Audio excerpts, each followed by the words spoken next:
கர்த்தர் அதிசயங்களை செய்கிறார். ஊழியங்கள் வழங்கும் ஜீவ வார்த்தை.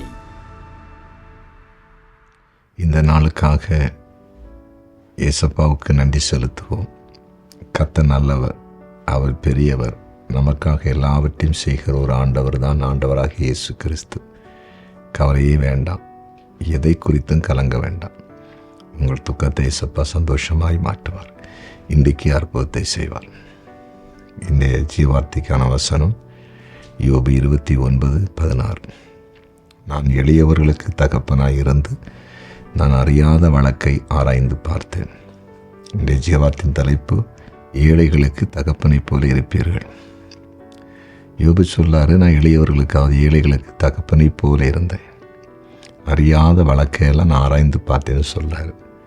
தகப்பனை போல இருக்கிறது எளியவர்களுக்கு, ஏழைகளுக்கு, திக்கற்ற பிள்ளைகளுக்கு தகப்பனை போல இருக்கு. நல்ல ஒரு தகப்பன் என்ன செய்வார்? பிள்ளை ரொம்ப நேசிப்பார், பிள்ளைகளுக்கு கூட இருப்பார்.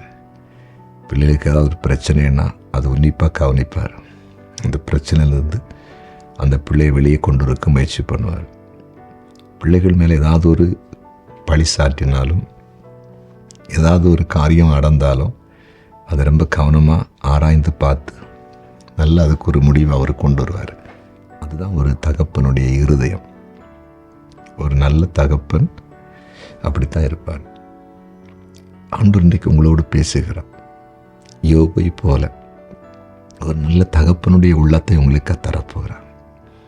தகப்பனை போல அநேகருக்கு நீங்கள் ஆசிரமம் இருக்க போகிறீங்க.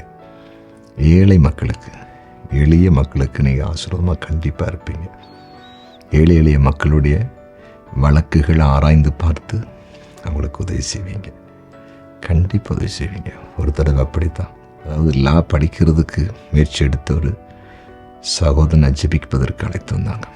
அந்த சகோதரனை ஜெபிக்கான்னு சொன்னார், நீ லா படித்து ஒரு நல்ல வழக்கறிஞராக வந்து அநேக ஏழை எளிய திக்கற்ற பிள்ளைகளுக்கு நீ ஆதரவாக இருப்ப, ஆசிரமாக இருப்பேன். அப்படியே கர்த்தர் அந்த சகோதரனை இன்னைக்கு தேசத்தில் வச்சிருக்காரு. சரியா?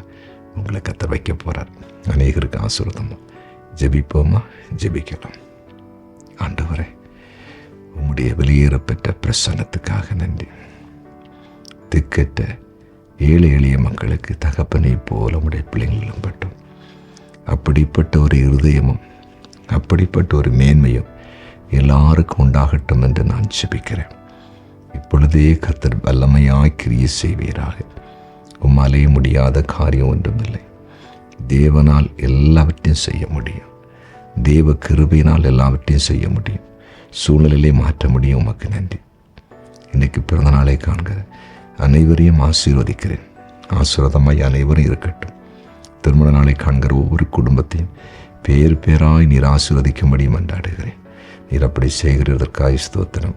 ஆண்டவரே, கமாண்டில் ஜெப குறிப்புகளை அனுப்பியிருக்கிறேன். ஒவ்வொருவருக்காக ஜெபிக்கிறேன். ஆண்டுடைய அதிசயம் நிகழட்டும். நாங்கள் ஜெப குறிப்புகள் அனுப்பினோம், எங்களுக்கு அற்புதம் நடந்துங்கிற ஜீவனுள்ள சாட்சியிலே எழுப்பும். திருமண தடை விலகட்டும், குழந்தை பாக்கியம் கிடைக்கட்டும், நல்ல வேலை கிடைக்கட்டும், ப்ரமோஷன் கிடைக்கட்டும், சொந்த வீடு கட்டட்டும், குடும்பங்களில் பிரிவினைகள் மாறட்டும், வீட்டில் அன்பு உண்டாகட்டும். நீர் அப்படி செய்கிறீர், அதற்காய் நன்றி. இயேசுவின் நாமத்தில் பிதாவே, ஆமென்.